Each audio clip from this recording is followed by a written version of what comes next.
தமிழ்ச்செல்விய மெல்ல மெல்ல சேது ஏத்துக்கிட்டு 2 பேரும் ஒண்ணா சேர்ந்து வாழ்ந்தா நல்லா இருக்கும்னு நீங்க நினைச்சீங்கன்னா இந்த வீடியோக்கு ஒரு லைக் பண்ணுங்க. வாங்க வீடியோக்குள்ள போலாம். ராஜாங்கமும் சன்னாசியும் கட்சி மீட்டிங் விஷயமா வெளியே போயிட்டு நேரா வீட்டுக்கு வர அந்த நேரம் இங்க ராஜாங்கம் மோகனா மோகனா குடிக்க கொஞ்சம் தண்ணி எடுத்துக்கிட்டு வா அப்படின்னு உள்ள வரும்போதே இங்க கூப்பிட்டுக்கிட்டே வர உடனே அங்க வந்த சாவித்திரி தண்ணியை கொடுக்க, என்ன சாவித்திரி, மோகனா இல்லையா? இல்ல. எங்க? அவங்க தான் ஒட்டு மொத்தமாக ஹாஸ்பிட்டலுக்கு போயிருக்காங்களே. என்னது, ஹாஸ்பிட்டலுக்கா? ஏன், அம்மாவுக்கு எதனா ஆயிடுச்சா? சொல்லு அப்படின்னு சொல்லிட்டு ராஜாங்க கேட்க, அம்மா நல்லா குத்துக்கல்லாட்டம் தான் இருக்காங்க. இந்த தமிழ்ச்செல்வி ஏதோ வழுக்கி விழுந்துட்டாலாம். அதனால சேது பதட்டத்தோட தமிழ்ச்செல்வியை தூக்கிக்கிட்டு ஹாஸ்பிட்டலுக்கு போயிருக்கான். என்ன சாவித்திரி சொல்ற? தமிழ்ச்செல்வி கீழே வழுக்கி விழுந்துட்டாளா? ஏற்கனவே அவ மாசமா இருக்கிறதா வேற சொல்லியிருந்தாங்களே அப்படின்னு சன்னாசி கேட்க, இருனே, இப்போ எதுக்காக இம்புட்டு பதட்டத்தோட கேட்குற? அவளை தான் இந்த வீட்டுக்குள்ளேயே சேர்க்க கூடாதுன்னு தண்ணியை தெளிச்சு துரத்தி விட்டாச்சு. அதுக்கப்புறமும் அவளை பத்தி எதுக்காக நீங்க அக்கறைப்பட்டுக்கிட்டு இருக்கீங்க? எனக்கு அதுதான் ஒண்ணுமே புரியல. உனக்கே பிடிக்காததுனால தான் விவாகரத்து வரைக்கும் போயிருக்காங்க. ஆனா நீங்க மட்டும் அவளை இன்னமும் தலையில தூக்கி வச்சுக்கிட்டு ஆடிக்கிட்டு இருக்கீங்க அப்படின்னு சாவித்திரி சொல்ல, ஏய் சாவித்திரி, அவ கர்ப்பமா இருக்கும்போது யாருக்கா இருந்தாலும் கொஞ்சமாவது மனசாட்சின்னு இருக்க வேண்டாவா? நாம வேணா தமிழ்ச்செல்வியை ஒரு எட்டு போய் பார்த்துட்டு வந்துடலாமா அப்படின்னு சன்னாசி கேட்க, ம் அதெல்லாம் ஒன்றும் வேண்டாம். சேதுவுக்கே தமிழ்ச்செல்வியை பிடிக்கலன்னு சொல்லிட்டு ஒதுக்கி வச்சுட்டான். அதுக்கப்புறம் அவனை மீறி எதுக்காக நாம போய் தமிழ்ச்செல்வியை பார்த்துக்கிட்டு? ஒன்றும் வேண்டாம், நம்ம வேலையை நம்ம பார்ப்போம். போய் அந்த கட்சி ஃபைலை எடுத்துக்கிட்டு வா அப்படின்னு ராஜாங்கம் சொல்லிடுறாரு. இன்னொரு பக்கம் எங்கள் டாக்டர் தமிழ்ச்செல்வியை நல்லா செக் பண்ணி பார்த்துட்டு காலில் கட்டு போட்டுட்டு இங்கே டாக்டர் அப்பத்தா கிட்ட, இங்கே பாருங்கம்மா, உங்கள் பேத்தி எழுந்து நடக்கவே கூடாது. தப்பி தவறி நடந்தாலும் மறுபடியும் காலுக்கு பிரச்சனை வந்துடும். சொல்லிட்டேன். இனிமேலாவது உங்களோட பேத்தியை நல்லபடியாக பார்த்துக்கோங்க. கொஞ்சம் வரைக்கும் கூடவே யாராவது இருந்து அவங்கள பாத்ரூமுக்கு தூக்கிக்கிட்டு போக கொள்ள உதவியோட இருக்கட்டும். நீங்கள் தாராளமாக உங்கள் பேத்தி தமிழ்ச்செல்வியை கூட்டிகிட்டு போகலாம் அப்படின்னு டாக்டர் சொல்ல, அதே சந்தோஷத்தோட எங்கள் தமிழ்ச்செல்வி கிட்ட வந்து, ஏய் தமிழ், உன்னை வீட்டுக்கு கூட்டிகிட்டு போகலான்னு இப்போதான் டாக்டர் சொன்னாங்க. வா நம்ம கிளம்பலாம் அப்படின்னு சொல்லி தமிழ்ச்செல்வியை இங்கே வீல் சேரில் உட்கார வச்சு வெளியே கூட்டிகிட்டு வராங்க. வெளியே வந்த தமிழ்ச்செல்வியை பார்த்ததும் இங்கே சேதுவுக்கோ அதிர்ச்சி ஆகுது. அப்பத்தா, என்ன அப்பத்தா, தமிழ்ச்செல்வியை எதுக்காக இப்போ வீல் சேரில் உட்கார வச்சு கூட்டிகிட்டு வந்திருக்கீங்க? அதுவும் காலில் வேற கட்டு போட்டிருக்கு. என்ன, அவ வயிற்றுல வளர்கிற குழந்தைக்கு ஏதாவது பிரச்சனையா? டாக்டர் ஏதாவது சொன்னாங்களா அப்படின்னு பதட்டத்தோட சேது கேட்க, இங்க பாருடா, நீ இவ்வளவு தூரம் பயப்பட வேண்டாம். உன் பொண்டாட்டி மேலே இவ்வளவு பாசத்தை வச்சுக்கிட்டு என்னமோ பாசமே இல்லாத மாதிரி அவளை எதிரி மாதிரில நடத்திக்கிட்டு இருக்க. அவளோட வயிற்றுல வளர்கிற குழந்தை எல்லாம் நல்லபடியாக தான் இருக்கு. எந்த பிரச்சனையும் கிடையாது. அவ சோப்புல வழுக்கி விழுந்ததுனால அவளோட காலு கொஞ்சம் ஏதோ அடிபட்டு இருக்கான். அதனால அவளை நடக்கக்கூடாது, இனிமே எந்த வேலையும் செய்யக்கூடாது அப்படின்னு டாக்டர் சொல்லியிருக்காங்கடா. இனிமே தான் தமிழ்ச்செல்வியை பத்திரமா பார்த்துக்கணும். சரி வா போலாம் அப்படின்னு சொல்லிட்டு அப்பத்தா சொல்ல, என்னது, தமிழ்ச்செல்வி நடக்கக்கூடாதா? அப்போ அவ வேலையெல்லாம் யார் பார்த்துக்கிறது? என்னடா சொல்ற? அவ வேலையை யார் பார்க்கறது? நீ தான். துணி துவைக்கிறதுலேருந்து பாத்திரம் தேய்க்கிறதுலேருந்து சமைக்கிறதுலேருந்து எல்லாத்தையும் நீ தான் பார்த்துக்கணும். உன் பொண்டாட்டி தானே அவ. இங்கே பாரு அப்பத்தா, என் பொண்டாட்டியா இருந்தாலும் சரி இல்லைனாலும் சரி, இந்த பணிவிடலாம் என்னால் செஞ்சுக்கிட்டு இருக்க முடியாது. ஏய், இவ கர்ப்பமா இருக்கா. இன்னும் கேட்டா கோர்ட்டில் உன் கூட தான் ஒரே வீட்டில் வாழணும்னு சொல்லியிருக்காங்க. அப்படி இருக்கும்போது நீ தேவையில்லாமல் வார்த்தைகளை விட்டுக்கிட்டு இருந்தேன்னு வச்சுக்கோ, அதுக்கப்புறம் பிரச்சனை பின்னாடி நீ தான் அனுபவிக்கணும்.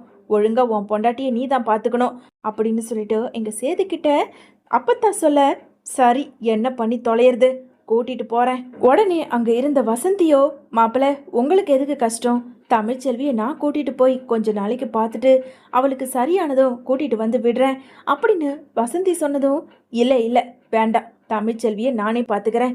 நாங்கள் 2 பேரும் ஒரே வீட்டில் இருந்தா தானே எனக்கு இன்னமும் வேலை இருக்கும்.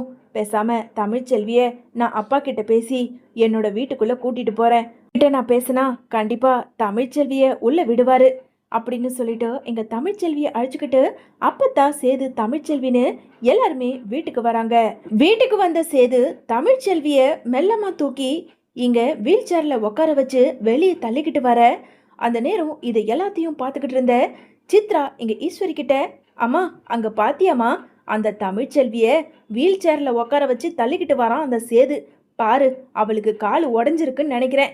காலில் கட்டு போட்டிருக்கு அப்படின்னு சித்ரா ரொம்ப சந்தோஷத்தோட சொல்ல, நீ கவனிச்சேன், இவளுக்கு இதெல்லாம் தேவைதான்.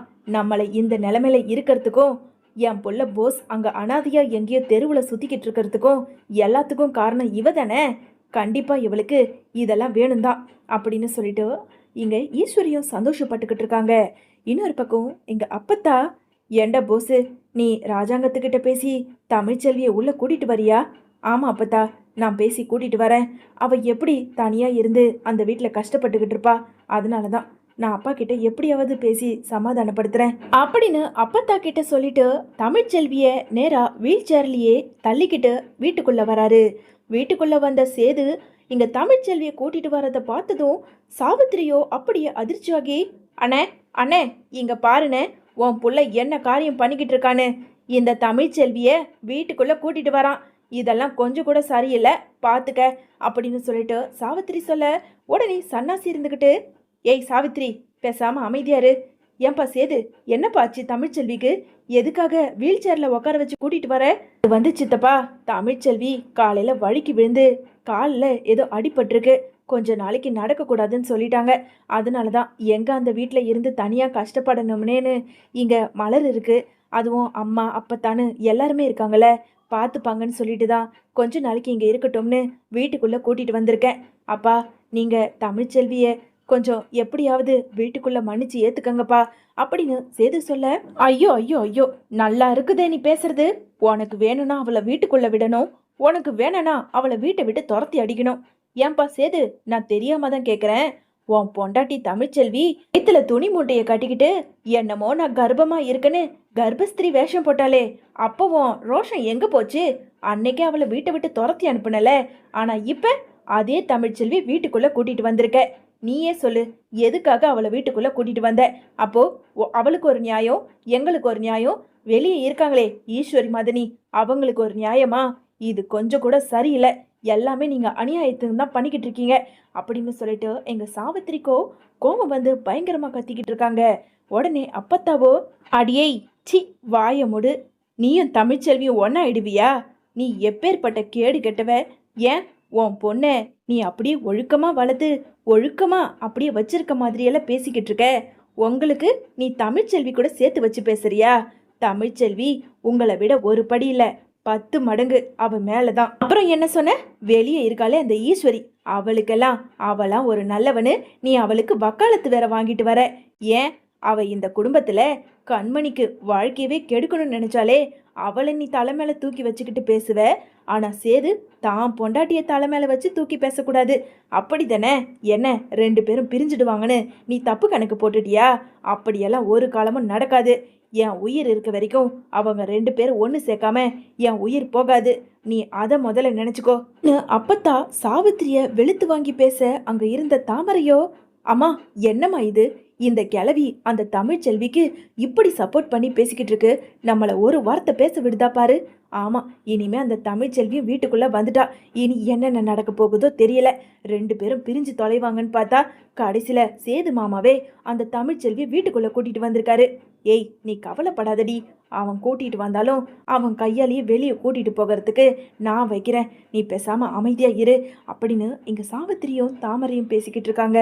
இன்னொரு பக்கம் இங்க சேது இருந்துகிட்டு, அப்பா நான் கேட்டதுக்கு நீங்க இன்னமும் சரின்னு தலையாட்டலையே, தமிழ்ச்செல்வி கர்ப்பமா இருக்காப்பா, அவளை எழுந்துக்க கூடாதுன்னு டாக்டர் சொல்லியிருக்காங்க, அவளை நல்லபடியா பார்த்துக்கணும்னா அவ இந்த வீட்டில் இருந்தாதான்ப்பா சரிப்பட்டு வரும். ஏயா ராஜாங்கம், அதான் உன் புள்ள சேதுவே அவன் வாயை திறந்து தமிழ்ச்செல்வி கர்ப்பமா இருக்கா, அவளை நல்லபடியா இந்த வீட்டில் வச்சு பார்த்துக்கணும்னு ஆசைப்படுறான்ல, அப்படி இருக்கும்போது நீ எதுக்காக சரின்னு கூட தலையாட்டாம இப்படியே சில மாதிரி நின்றுக்கிட்டு இருக்க? ஏயா நீ என்ன சொன்ன? என் பிள்ளையோட என்ன முடிவோ அதுதான் நான் எடுப்பேன்னு சொன்னல, இப்போ எதுக்கு அமைதியா இருக்க? பதில் சொல்லு. தமிழ்ச்செல்வி இந்த வீட்லயே இருக்கட்டும் யா, பாவையா, அவ வயிற்றுல குழந்தைன்ற உசுறு வளர்ந்துக்கிட்டு இருக்கு, அவ நல்லபடியா இருக்கணும். என்னங்க, ஆமாங்க, அத்தை சொல்றதும் சரின்னு தான் படுது. தமிழ்ச்செல்வி பாவங்க, இன்னொரு அவளோட வயிற்றுல இருக்க குழந்தை, அதாவது நம்ம வாரிசுக்கு ஏதாவது ஆயிருந்தா கண்டிப்பா அது வேற மாதிரி போய் முடிஞ்சிருக்கோங்க. தயவு செஞ்சு உங்ககிட்ட நானும் கெஞ்சி கேட்டுக்கிறேன், தமிழ்ச்செல்வி இந்த வீட்லயே இருக்கட்டும் அப்படின்னு மோகனா சொல்ல, சரி மோகனா, நீங்க இம்புட்டு பேர் எல்லாரும் தமிழ்ச்செல்வி இந்த வீட்டில் இருக்கட்டும்னு சொல்றீங்க, உங்களை மீறி நான் என்ன சொல்ல முடியும்? தமிழ்ச்செல்வி இந்த வீட்லயே இருக்கட்டும்.